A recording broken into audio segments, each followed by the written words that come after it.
မင်းပြောတာဗျာပြောချိန်နဲ့ဟာအဲ့ဒါနဲ့ချိန်ရဗျာနဲ့ဗျာ1ဒါ8ဒါဒီမှာလာချိန်ရအောင်ချိန်ရတက်ကြည့်ပါနော်ဒီမှာH1 တက်ပါပြီတစ်စက်တရားပါနော်တရားမှာဒီကောင်လေးတရားလေးမှာပြထားတယ်တရားနဲ့ရှိမယ်နော်ဒီညာလေးကြည့်မယ်ဒီကောင်လေးလည်းညနေနေနော်ကြာဟုတ်ပါဘူးဒီရောဒီရောဒီလိုလေ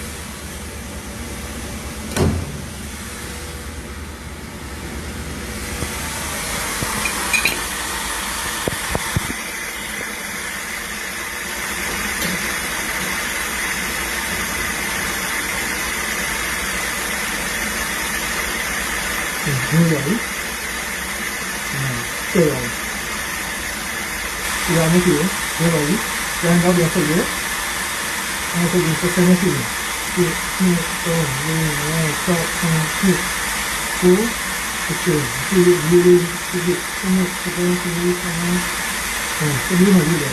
တော့တရားမှုကိုတစ်ခါပြန်ရှင်းနောက်ပြန်ရှင်းဒီဆက်နေလို့